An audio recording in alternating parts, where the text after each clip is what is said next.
महाराष्ट्रामध्ये बहुतांश लोक हे नवरात्रीचे उपवास करतात. तर आजपासून आपण नवरात्रीचे 9 दिवसाचे उपवासाचे त्यातीलच आज आपण उपवासाचा पहिला पदार्थ बनवतोय मसाला दही डोसा.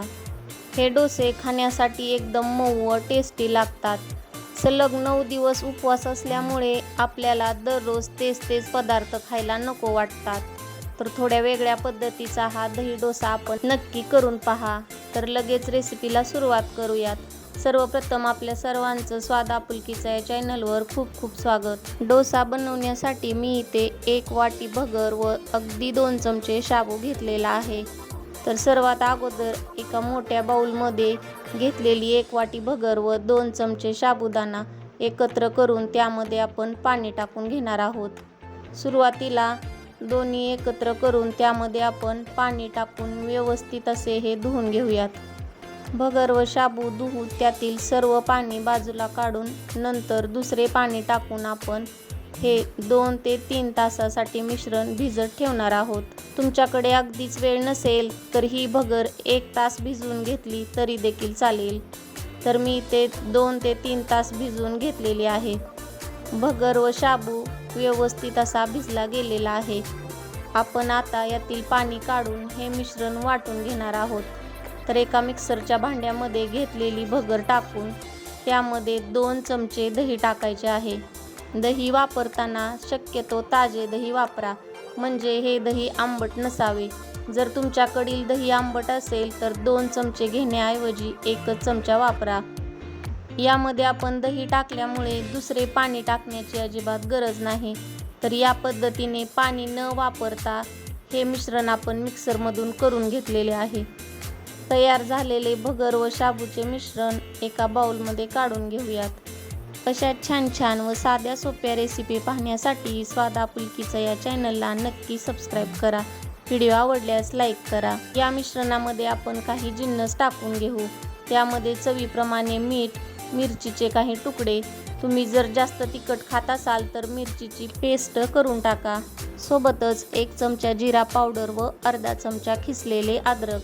आमच्याकडे फक्त नवरात्रामध्येच जिरा पावडर व अद्रक खाल्ले जाते. इतर कोणत्याही उपवासामध्ये हे पदार्थ आमच्याकडे खाल्ले जात नाहीत. तुम्ही जर उपवासाला कोथिंबीर खात असाल तर यामध्ये अवश्य टाका. सोबतच छोटा 1 चमचा इनो फ्रूट सॉल्ट टाकून 4 ते 5 मिनिट हे मिश्रण व्यवस्थित असे एकाच डायरेक्शनमध्ये फिरवून घ्यायचे आहे. इनो टाकून मिश्रण फेटून झाल्यानंतर आपण लगेचच याचे डोसे बनवून घेऊयात. तर एका नॉनस्टिक गरम तव्यावरती आपण तेल किंवा तूप टाकून व्यवस्थित असे पसरून घ्यायचे आहे. तवा व्यवस्थित गरम झाल्यानंतर आपण यावरती छोटे आकाराचे डोसे सोडून घेऊयात.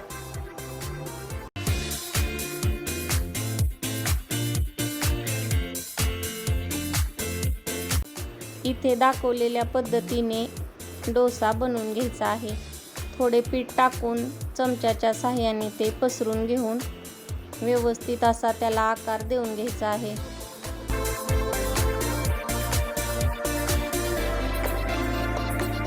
डोसा सोडून झाल्यानंतर वरून थोडा पाण्याचा शिंतोडा देऊन अगदी 2 मिनिटासाठी हा डोसा आपण झाकून ठेवणार आहोत.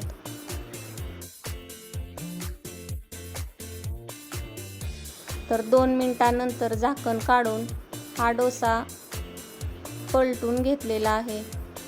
डोसा पलटून घेतल्यानंतर बाजूने थोडे तूप किंवा तेल सोडून घ्यायचे आहे. दोन्ही बाजूने आपण हा डोसा खरपूस रंगावरती भाजून घ्यायचा आहे.